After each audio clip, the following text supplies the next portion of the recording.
নমস্কার। সকল দর্শক ও শ্রোতা বন্ধুদের জানাই আমার আন্তরিক ভালোবাসা ও শ্রদ্ধা।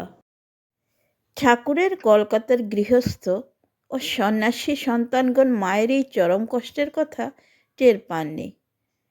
টের পাওয়ার পর 1888 খ্রিস্টাব্দের মে মাসে তাকে কলকাতায় বলরামবাবুর বাড়িতে পরে বেলুড়ে নীলাম্বরবাবুর বাগান বাড়িতে এনে রাখেন। গোলাপ মা ও যোগিন মার সঙ্গে থাকতেন।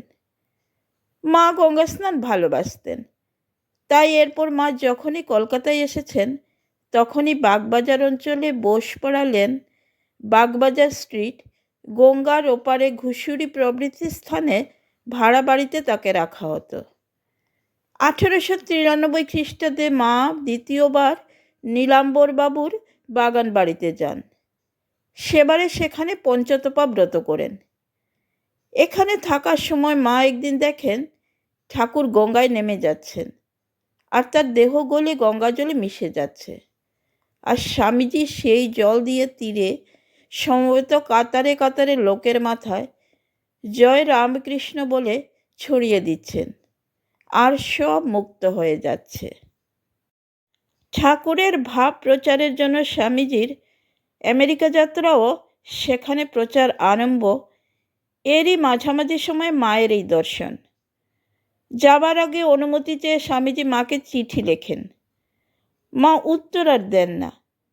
শেষে ঠাকুর বলায় অনুমতি দেন। মায়ের আশীর্বাদ ও অনুমতি পেয়ে আমেরিকা যাবার পর স্বামীজি কীভাবে সারা জগতের লোকের মনে ঠাকুরের ভাব ছড়িয়ে দিয়েছেন তা তো তোমরা সকলেই জানো। যার ইচ্ছে ও শক্তিতে জগতের সব ঘটনাই ঘটেছে, তিনিই তো মা শারদামণি হয়ে এসছেন। তার ইচ্ছা ছাড়া, তার শক্তি ছাড়া কোনো কাজ হবার নয়। স্বামীজি তাই ঠাকুরের ইঙ্গিত পাবার পরও মায়ের অনুমতি চেয়েছিলেন। এ সময় মাকে জগজ্জননী বলে অনেকেই চিনতে পেরেছে। মাও কোনো বাজ বিচার না করে যে আসছে তাকেই কৃপা করছেন। অপার স্নেহে সবার হৃদয় ভরিয়ে জুড়িয়ে দিচ্ছেন। ভক্ত সংখ্যা বেড়েই চলেছে। মাকে সরস্বতী দেবী জ্ঞানে পুজো করে শ্রী রামকৃষ্ণ মায়ের এই জগজ্জননীর ভাবকে জাগিয়ে দিয়েছিলেন। দক্ষিণেশ্বরে থাকতেই তার মাতৃস্নেহের এবং বৃন্দাবনে কৃপা বিতরণের ভাবের বিকাশ শুরু হয়। কামারপুকুর থেকে মাকে যখন কলকাতায় আনা হলো, শ্রী রামকৃষ্ণের সন্ন্যাসী ও গৃহস্থ সব সন্তানই অবাক হয়ে মায়ের মধ্যে এ দুটি ভাবের পূর্ণ বিকাশ দেখতে পেলেন। তাদের সবার হৃদয়ে তিনি ঠাকুরেরই স্থান অধিকার করলেন। মাকে পেয়ে ঠাকুরের স্থূলদেহে না থাকার অভাব সবাই খানিকটা ভুলে গেলেন। মাও সেই অভাব মিটিয়ে দিলেন। শ্রী রামকৃষ্ণের সংঘের ও অগণিত ভক্তের পরম আশ্রয় হয়ে উঠলেন তিনি। 1888 খ্রিস্টাব্দ হতে শুরু করে 1908 পর্যন্ত মা যখনই দেশ থেকে কলকাতা এসেছেন তাকে ভাড়া বাড়িতে বা ভক্ত বাড়িতেই থাকতে হয়েছে। শেষে 1908 খ্রিস্টাব্দে স্বামী শারদানন্দ বাগবাজারে মায়ের কলকাতায় বাসের জন্য স্থায়ী আবাস নির্মাণ করেন। 1909 খ্রিস্টাব্দের 23শে মে শ্রী শ্রী মা এখানে প্রথম পদার্পণ করেন। এরপর যখনই কলকাতায় এসেছেন এখানেই তিনি বাস করেছেন শেষ দিন পর্যন্ত। তার সেবক স্বামী শারদানন্দ তার শরৎ বসে থাকতেন একতলায় প্রবেশদ্বারের পাশে একটি ঘরে। নিজেকে মায়ের বাড়ির দারোয়ান বলতেন। বাড়িটির ঠিকানা 1 উদ্বোধন লেন, বাগবাজার, কলকাতা। বাড়িটির দক্ষিণে গোপালচন্দ্র নিয়োগীর লেন। প্রথমে ওই নামেই ঠিকানা ছিল। শ্রী শ্রী মায়ের এই বাড়িটি তেতলা। একতলায় স্বামী শারদানন্দের বসার ঘর ছাড়া আরও দুটি ঘর উদ্বোধন কার্যালয়ের জন্য তখন ব্যবহৃত হতো। বাড়িটি তাই শ্রী শ্রী মায়ের বাটি এবং উদ্বোধন কার্যালয় এই উভয় নামেই পরিচিত। এছাড়া ভাড়ার ঘর, রান্নাঘর ইত্যাদি। দোতলার উত্তরের ঘরটি ঠাকুর ঘর। মায়ের জন্য তার দক্ষিণ পাশের ঘরটি রাখা ছিল। মা সে ঘরে 3 রাত্রি বাসের পর ঠাকুর ঘরে চলে গেলেন। বললেন, ঠাকুরকে ছেড়ে আমার থাকা চলে না, থাকা উচিত না।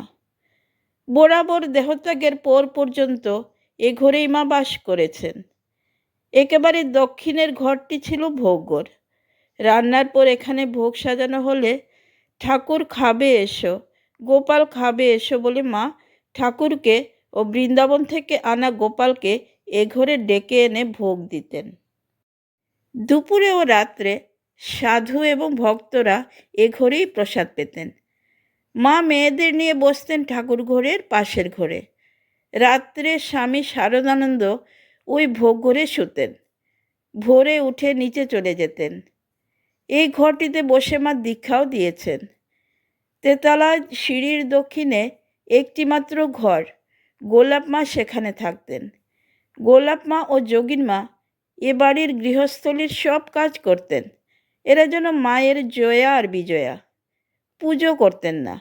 যোগিন মা রাত্রে বাড়ি চলে যেতেন। 1915 খ্রিস্টাব্দে শ্রী শ্রী মায়ের বাটির ঠিক পূব লাগাও এক খণ্ড জমির উপর মায়ের বাড়ির সঙ্গে মিলিয়ে একতলা ও দোতলার একখানি করে ঘর নির্মিত হয়। তখন থেকে স্বামী শারদানন্দ দোতলায় মায়ের ঘরের ঠিক পূবের নতুন ঘরটিতে থাকতেন, আর নিচের ঘরটি উদ্বোধন অফিসের জন্য ব্যবহৃত হতো। মায়ের শ্রী শ্রী মায়ের বাটিতে আসার আগে কয়েকটি বিশেষ ঘটনা ঘটে। মা জয়রাম বাটিতে থাকলে ভক্তরা সেখানেও যেতেন। শ্যামা সুন্দরী তাতে খুব খুশি। সবাই তাকে দিদিমা বলতেন। আমরাও তাই বলবো। দিদিমা একদিন দুঃখ করেছিলেন, এমন জামাইয়ের সঙ্গে সারদার বিয়ে দিলুম, ছেলেপিলেও হলো না, মা বলাও শুনলে না। শুনে ঠাকুর বলেছিলেন, শাশুড়ি ঠাকুরন, দুঃখ করবেন না, শেষে দেখবেন মা ডাকের জ্বালায় অস্থির হয়ে উঠবে। এখন সত্যি এত লোক সারদা দেবীকে মা বলে ডাকছে।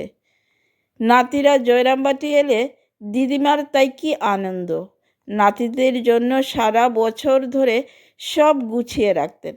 বলতেন, আমার ভক্ত ভগবানের সংসার।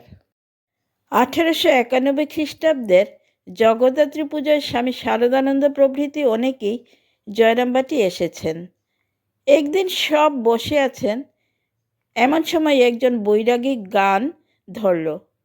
কি আনন্দের কথা উমে, অপূর্ণে যখন তোমার অপূর্ণ করি, ভোলানাথ ছিলেন মুষ্টির ভিখারি। আজ কি সুখের কথা শুনি ভয়ঙ্করী, বিশ্বেশ্বরী তুমি বিশ্বেশ্বরের বামে। খেপা খেপা বলতো আমার দিগন্তে, গুঞ্জনা সয়েছি কত ঘরে পড়ে। এখন নাকি তার দ্বারে আছে দাঁড়ি, দেখা পায় না তার ইন্দ্রচন্দ্র জমে। গানটি জগজ্জননী উমাকে নিয়েই লেখা হলেও আমাদের উমামা শারদারই জীবনের অবিকল ছবি।